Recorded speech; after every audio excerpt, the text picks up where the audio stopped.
Já estamos de volta com o Hora Geral nessa quarta-feira, conversando com o médico cardiologista, o Dr. Sérgio Paulo. Dr. Sérgio, o Renato Castro do Guarujá, quando a gordura do sangue chega ao fígado, a situação do paciente já está em estágio elevado?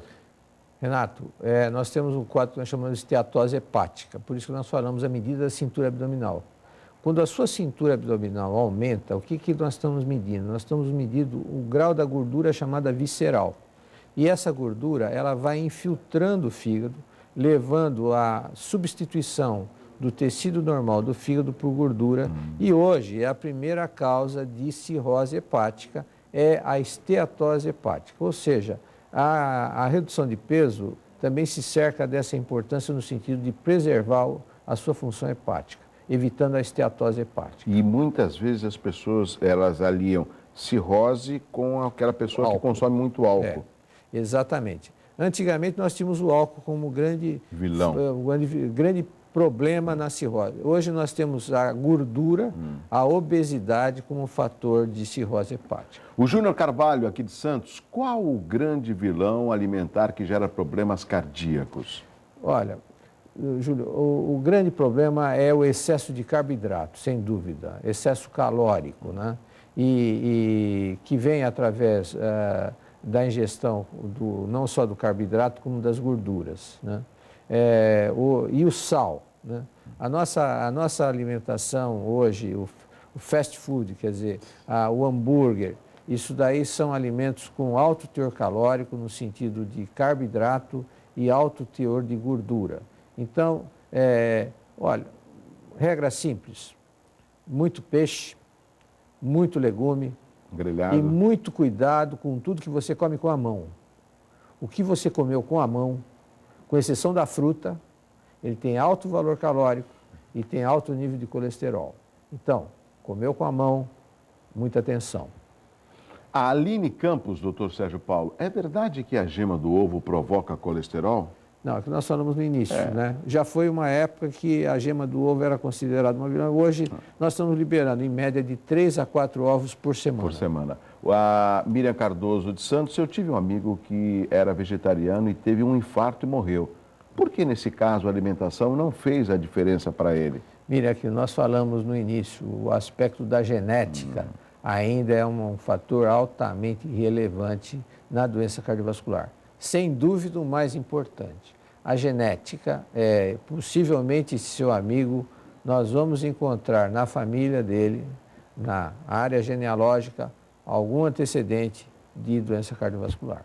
O Marcos Palma, de Santos, que tipo de alimentação provoca o aumento do colesterol bom? Ômega 3, linhaça e suco de berinjela auxiliam? Veja, nós falamos a questão... O ômega 3 é, sem dúvida nenhuma, é uma gordura que ela provém dos peixes de região gelada, da nossa sardinha também, o peixe de uma maneira geral. Então, o ômega 3 é uma gordura saudável, é uma gordura que não contribui para a aterosclerose, para a oclusão das artérias. Então, esse tipo de gordura, de alimento que provém ômega 3 é muito bom. Você citou outros alimentos, as fibras e a linhaça, que contribuem muito para evitar a absorção do colesterol no trato digestivo.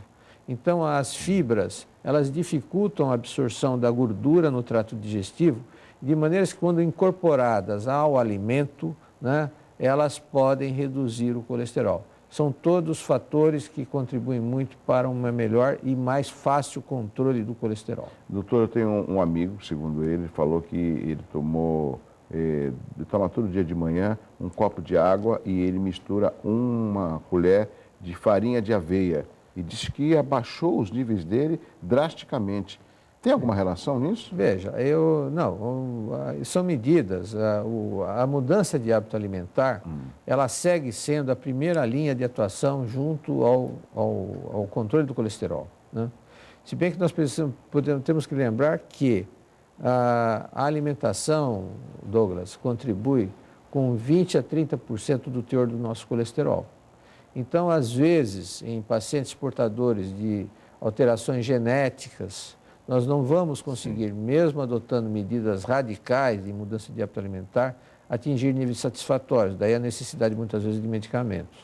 Mas essas medidas de redução, no sentido de menor quantidade de ingesta de embutidos, principalmente embutidos, os queijos, quanto mais amarelo, embutido é vilão, o queijo, quanto mais amarelo, maior o teor de colesterol, a manteiga, a fritura, isso são alimentos que devem ser ingeridos com a menor quantidade. Doutor Sérgio Paulo, estamos chegando quase no final, ainda tem mais perguntas. Olha, Nice de Santos, sinto meus pés dormentes e quentes. Não sou diabética e não tenho problemas cardíacos. O que pode ser?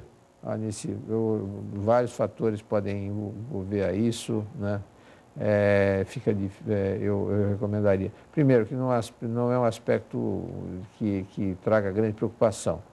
Procure o seu médico, provavelmente deve ser relacionado com algum outro fator que não circulatórios. O Uriel de Santos, qual a perspectiva da cura para a hipertensão arterial? Uriel, a perspectiva é muito boa. Nós tivemos agora num congresso em Amsterdã, onde que a apresentação do pessoal de Harvard diz que neste século nós vamos abolir as doenças cardiovasculares. Vai ser o aspecto da terapêutica genética. A cardiologia hoje avançou tanto que hoje nós estamos na genômica. Nós sabemos que a hipertensão arterial é um fator genético. Nós já temos o sequenciamento dentro do genoma humano que é responsável pela hipertensão e o futuro será do tratamento genético. Então, um dia, se Deus quiser, nós vamos tratar definitivamente, abolir a hipertensão arterial através do tratamento genético. Por hora, Uriel, o que nós temos é a velha regra.